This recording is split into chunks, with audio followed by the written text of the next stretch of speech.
Bom, pessoal, dando continuidade à nossa breve explanação dos assuntos das regulamentações do Tribunal de Justiça sobre os serviços extrajudiciais de uma forma geral, passamos agora para o provimento 12 de 2009, que dispõe sobre o registro de nascimento feito após o decurso do prazo legal.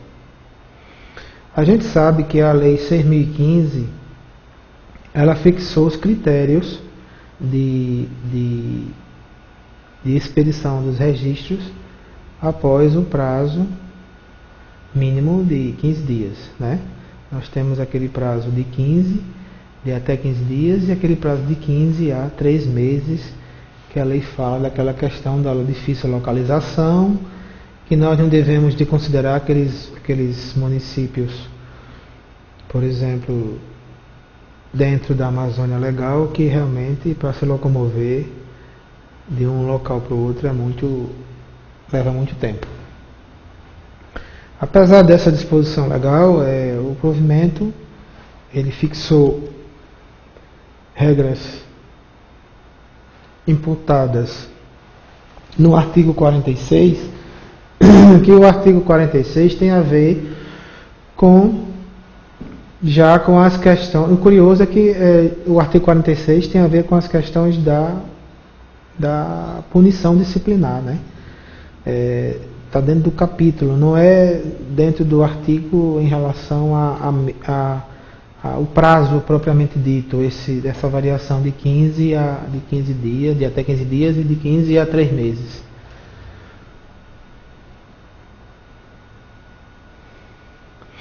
A regra que vale é aquela de que serão apresentados ao oficial de registro civil da unidade de serviço do lugar da residência do interessado, né?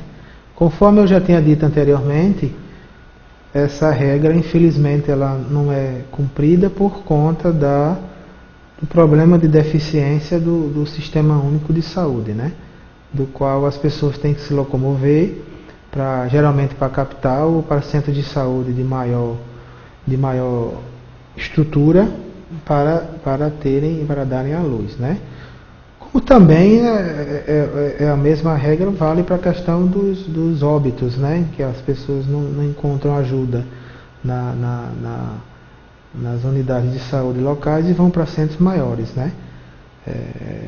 Principalmente as mortes acidentais, né? E também as naturais, porque geralmente esses municípios, pequenos municípios, não têm sistemas de verificação de óbito como tem nas grandes capitais, como Maceió e Arapiraca, né, que é o segundo município maior do estado de Alagoas. A questão, né, que fala do artigo 7º deste provimento no que couber. É aquela questão do registro do nascimento extemporâneo, né? Que reconhecimento da paternidade, da maternidade, que vai um procedimento que é feito no cartório e o registrador faz algumas perguntas aos pais, né? Acompanhado de 2 testemunhas e se reconhece aquela paternidade, né? Nesse caso, não necessariamente é preciso que se esteja no intervalo de até 3 meses. Já tem casos até num prazo maior, né? Mas aí o registrador tem que ter todos os cuidados para de repente não estar incidindo naqueles problemas daquelas adoções brasileiras que eu comentei com os senhores no começo das aulas.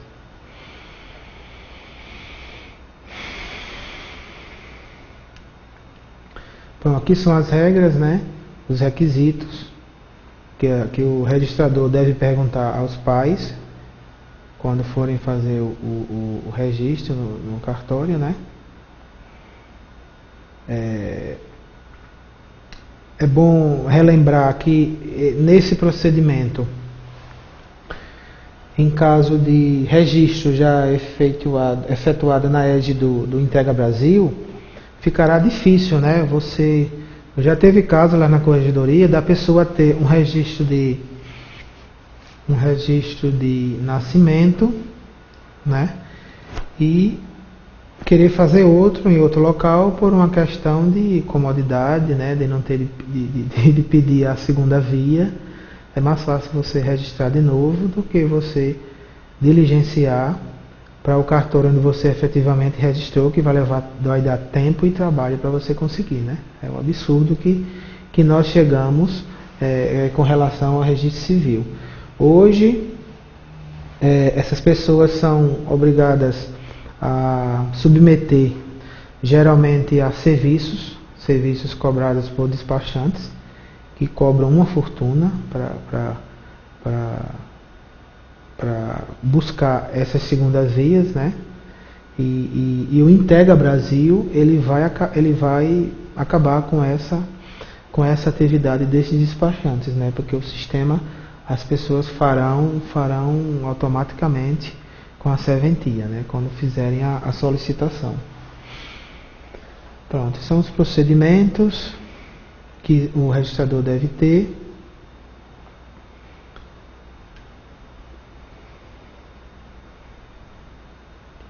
Também admite-se no parágrafo 3º a questão da suscitação de dúvida, né? Para que o juiz dirima determinada controvérsia que surja no ato do registro, né? Em homenagem à segurança jurídica, isso é muito importante, do qual designará-se a audiência de justificação, né? O ideal era que nós pudéssemos contar com esse processo de justificação feito pelas serventias, né, extrajudiciais, mas constatamos que até nos procedimentos judiciais há-se muito a tentativa de fraude, né, mesmo com a presença do Ministério Público, como são chamados, a participarem das audiências. A gente verifica que os magistrados descobrem muitas adulterações, muitas falsificações. Quando eu falo o ideal seria para os cartórios extrajudiciais, mas desde que essa possibilidade de fraude ela fosse totalmente extirpada, né? Porque com o judicial, que é mais rígido, a gente verifica essas fraudes. Se esse procedimento fosse no extrajudicial, com a responsabilidade única do registrador, as pessoas encontrariam mais facilidade de induzi-los em erro, o que seria terrível, né, caso essa coisa prosseguisse. Aí tem os requerimentos, né, qual o procedimento que o registrador deve fazer, que é uma definição também que já existe na lei, né? Ateste por 2 testemunhas.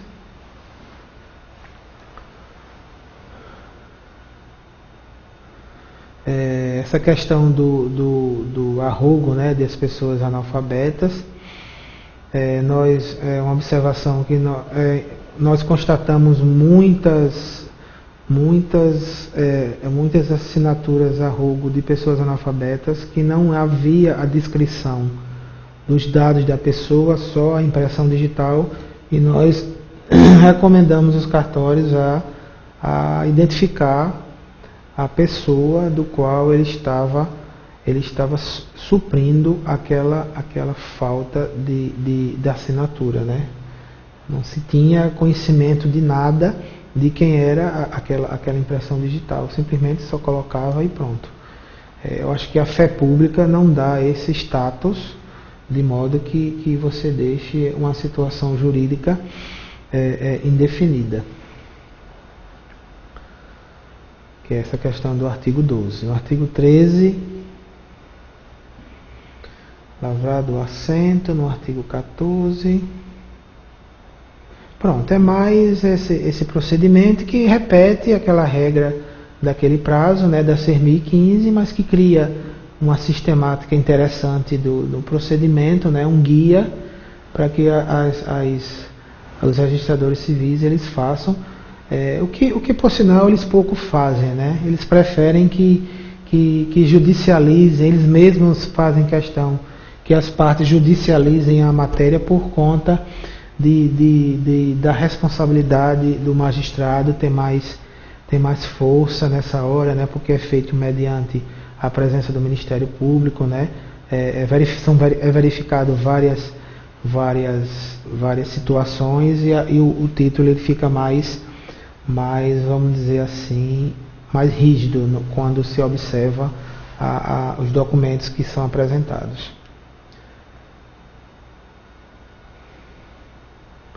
Aquela observação que eu falei, né, que o que regulamentou esse provimento foi um capítulo que é voltado para as declarações, né, que é o artigo 46, que diz que as declarações de nascimento feitas após o decurso de prazo legal serão registradas no lugar de residência do interessado, o requerimento assinado por 2 testemunhas, e se o oficial suspeitar da declaração de falsidade, poderá exigir prova suficiente naquela questão do juiz competente.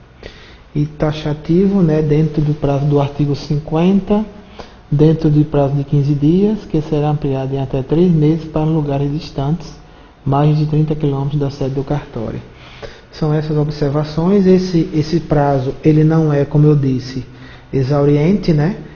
Ele é taxativo para determinadas situações, mas ele não é exauriente, ao tempo que o plus do registro civil é fazer com que se regularize a situação de registro civil das pessoas, né? Como eu tinha dito uma vez, a gente tem grande problema na parte do sistema prisional, né? Onde alguns presos dizem que não tem registro, outros dizem que tem, mas está em local de difícil acesso, e isso prejudica na concessão de benefícios dos quais o mesmo tem direito. O provimento 2 de 2007 eu achei interessante trazer, porque além dele estar em vigor, ele trata daquela regulamentação das escrituras públicas de separação, divórcio, inventário e partilha.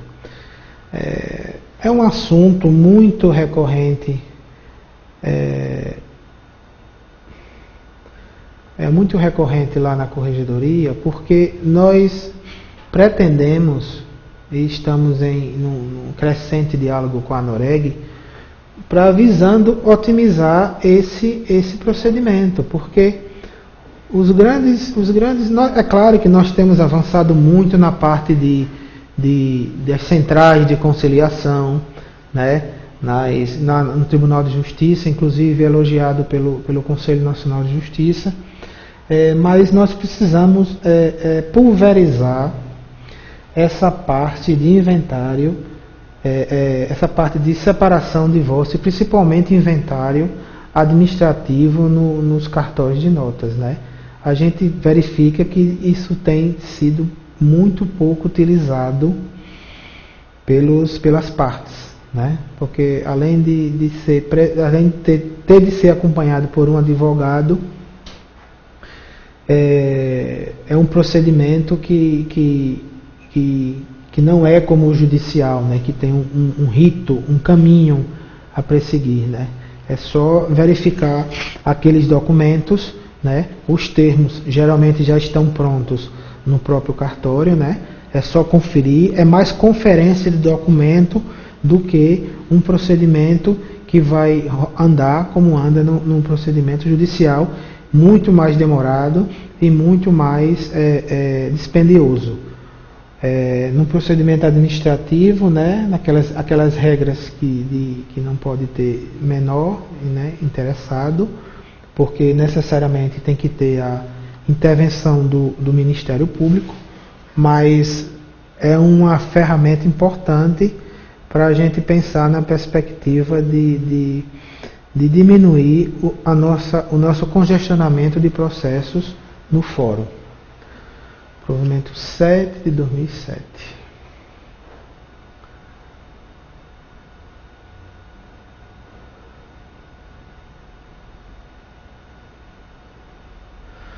Questão desse provimento 2, eu apenas coloquei alguns pontos que mais repare que do artigo, eu comecei com o artigo 8º, o artigo 9º, que mais chama a atenção, né, os pontos que mais importantes. É livre a escolha do tabelião de notas, qualquer que seja o domicílio das partes ou o lugar da situação dos bens objeto do ato ou negócio. Quer dizer, não existe uma obrigação, como é no procedimento judicial, de que o inventário deve ser aberto no local de situação dos imóveis, né? Por esse artigo 8º, ele deixou livre a escolha do tabelião de notas, independente do domicílio das partes ou da situação dos bens objeto do ato ou negócio, o negócio jurídico. Eu, particularmente, eu acho melhor que se faça na localidade do imóvel, porque geralmente esses cartórios, eles conhecem, principalmente no interior do estado, eles conhecem aquele histórico daquele imóvel, né? A quem pertencia, a quantas pessoas já pertenceu, e isso facilita muito, principalmente para o adquirente, que ele terá uma segurança maior naquela aquisição, né? Fiz a fazenda tal, que era do seu fulano de tal, que era fulano de tal. Quer dizer, isso causa uma tranquilidade para aquelas pessoas que vão adquirir. Diferentemente de eu pegar esse acervo patrimonial e levar para uma serventia, da qual o tabelião só vai analisar a parte documental e não vai saber apresentar nenhum detalhe sobre aquele imóvel, né? E em se tratando de imóvel rural, é muito comum, já teve mais incidência lá na corregedoria, a parte de grilagem de terra, né? Para os que não sabem o termo grilagem, né? O que é que significa grilagem de terra? A gente, em 2010, 2011, foi objeto de muita representação do Ministério Público Federal em alguns cartórios lá de Alagoas que estavam sob suspeita de grilagem de terra, né? A grilagem é oriunda de um mecanismo utilizado pelos malfeitores, né? Os tabeliães antigos, que para esquentar, vamos dizer assim, e dizer que aquele título era muito antigo, eles costumavam pegar os títulos, as escrituras, e botar dentro de uma gaveta do birô, do escritório deles, e encher a gaveta com grilos. E os grilos iam fazendo com que o papel ele se perecesse com mais rapidez, de modo que quando eles abriam a gaveta, o papel estava com a aparência de antigo e, evidentemente, as pessoas que compravam achavam que aquele papel era muito antigo, mas eram antigos porque o grilo fez com que ele ficasse daquele jeito. Por isso que chama-se grilagem de terra, né? E a grilagem, na sua concepção técnica e vamos dizer assim, se é que pode se dizer jurídica, é quando uma propriedade de 100 hectares, você deixa ela com 200, 300 e vai mudando a denominação, né? De imóvel de A para B, de B para C e por aí vai. Você vai criando extensões territoriais maiores, mudando a denominação do imóvel, e isso causa um problema de delimitação territorial terrível. Uma das ações mais complexas que eu reputo são as ações demarcatórias, né? Que são as ações que envolvem também a parte de direito real, as ações de reintegração de posse. Essas ações eu reputo como de grande complexidade, porque prescindem de provas e de verificação in loco daquela extensão territorial. Então,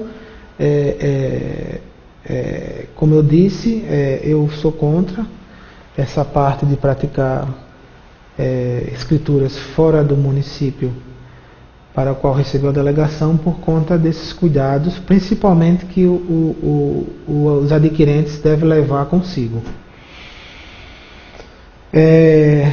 O 8, né? que fala que as escrituras de separação e divórcio deverão ser levadas ao ofício de registro civil das pessoas naturais e, havendo bem partilhados, também ao oficial de registro imobiliário.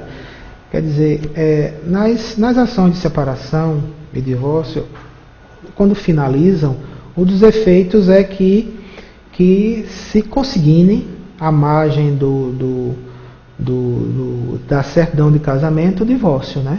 E por consequente também no registro de imóveis em havendo bens a partilhar, que foram partilhados e levados para aquele inventário.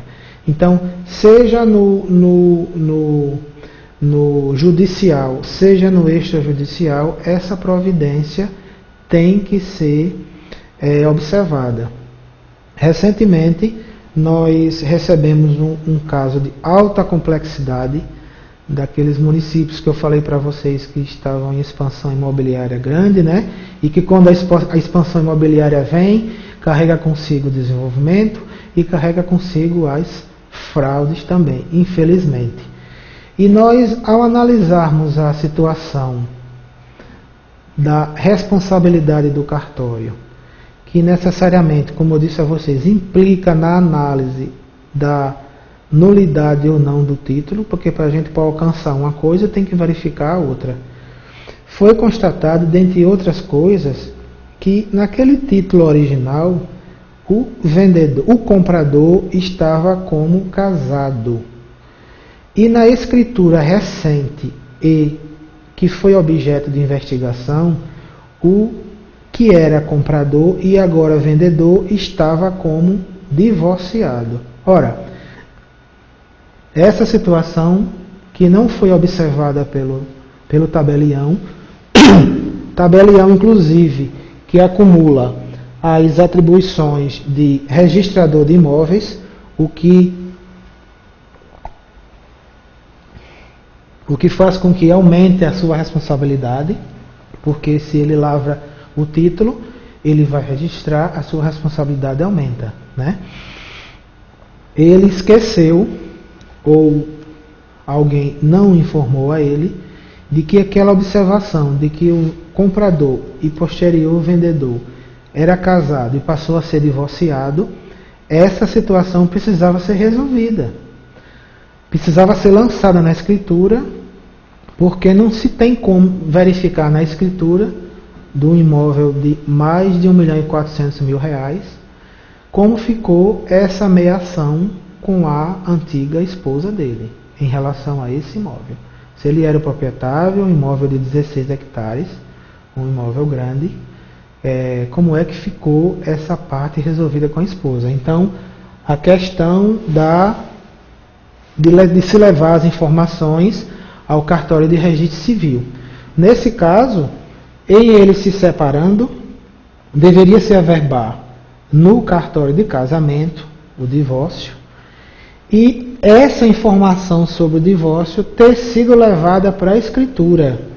Já que a escritura qualificou ele como divorciado, deveria haver a informação como ficou resolvido a meação dos bens em relação à sua antiga esposa. Deveria ficar consignado na escritura. Se a parte que ele alienou lhe pertencia somente, ele deveria levar essa informação para a escritura depois de se ter averbado no cartório de registro de casamento, para segurança jurídica do adquirente. Uma propriedade de um alto valor que foi vendida por R$1.350.000 e do qual eu reputo que o comprador, se estava acompanhado de um advogado, o advogado não observou essa questão de suma importância, porque essa falta de informação foi declarado como título nulo, porque a gente entendeu que aquela situação de divorciado implicou necessariamente no imóvel que ele comprou em conjunto com a sua esposa quando era casado. Então, essa questão deveria ter sido resolvida, além de outras questões que foram analisadas nesse processo.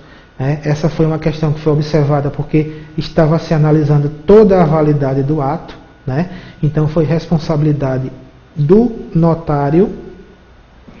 Felizmente, esse título não chegou a ser registrado, porque a corregedoria, numa situação excepcional e necessária, determinou o bloqueio daqueles bens até que a decisão final fosse julgada, visando preservar o patrimônio das partes e a segurança jurídica.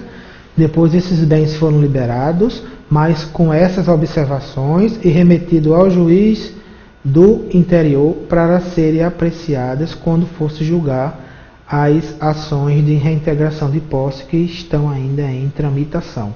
Quer dizer, essa decisão poderá servir como prova emprestada para o livre convencimento dele quando ele proferir as decisões. Daí a importância de se colocar as informações atuais nos cartórios de registro civil, como aquelas situações também de interdição, né, que é circunscrito ao primeiro cartório de registro de civil de cada circunscrição territorial, sempre é o primeiro. As informações sobre interdição são importantíssimas. Quando aqueles processos de interdição de curatela são findados, deve-se mandar para o cartório de registro civil para fazer aquelas anotações, né? As pessoas às vezes não alcançam a importância e dão a devida importância a esses procedimentos que podem aniquilar o patrimônio de uma família ou de uma pessoa. Esses provimentos, ele trouxe modelos, né, sobre as escrituras de separação, né, separação consensual, compartilha consensual de bens, divórcio consensual, inventário e partilha, inventário negativo, né? O inventário negativo é importante para as pessoas saberem que, como o próprio nome já diz, que eu não tenho patrimônio nenhum no meu nome, né? E serve de prova para fazer perante a terceiros ou para constituir novos direitos lá na frente.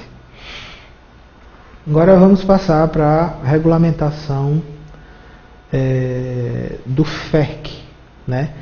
Essa lei 6284, juntamente com a lei 5763, anote bem, lei 6284 de janeiro de 2002 e a 5763 são as duas leis que eu reputo de maior importância com relação ao FERC e com relação ao FUNJURIS. O FERC, como eu tinha dito, é o Fundo Especial para o Registro Civil, destinado a financiar a gratuidade universal instituída pela lei federal. E essa lei instituiu o selo de autenticidade, adotando providências correlatas. Em 2002 foi criado o FERC, né? Até aí não se tinha o sistema de selo pela sistemática das regulamentações do Tribunal de Justiça, né? Essa lei veio, além de criar o fundo, criar a estrutura administrativa, criar a gestão, criar toda a situação em relação ao apoio aos cartórios de registro civil. O artigo 1º diz que os cartórios de registro civil realizarão gratuitamente, na forma da legislação federal, os autos de registro civil de nascimento e de óbito da primeira certidão respectiva. Aos reconhecidamente pobres é igualmente assegurada a isenção do pagamento de emolumentos pelas demais certidões extraídas pelo cartório de registro civil. Quer dizer, aí se reconhece o que a lei federal já consagrou há algum tempo, né? O parágrafo 2º em relação ao estado de pobreza, por declaração do próprio interessado, ou arrogo no caso de analfabeto, com as assinaturas de 2 testemunhas. O artigo 2º diz que, para subsidiar financeiramente os cartórios de registro civil na prestação gratuita dos serviços indicados na Lei 9534, fica criado o Fundo Especial para o Registro Civil, FERC. Então, o FERC foi criado através dessa lei, né? O FERC foi criado através dessa lei e pela composição original Hoje em dia diz aí que o FEC será gerido por um conselho diretor composto da seguinte forma: um juiz auxiliar da presidência do Tribunal de Justiça que o presidirá, 2 representantes efetivos e 2 suplentes do Poder Judiciário, indicados pelo presidente do Tribunal de Justiça, com mandato de 2 anos, permitida uma recondução. Hoje, a presidência do FEC não é exercida por um juiz auxiliar. Não há essa indicação. A presidência do FEC é gerida por um presidente, um juiz de terceira entrância, que tem também na estrutura do FEC mais 2 juízes do conselho diretor, né? E mais 2 representantes da classe, da NOREG e da ARPEN. É assim a composição do FEC hoje, mas os senhores sigam o que está nesta lei, né?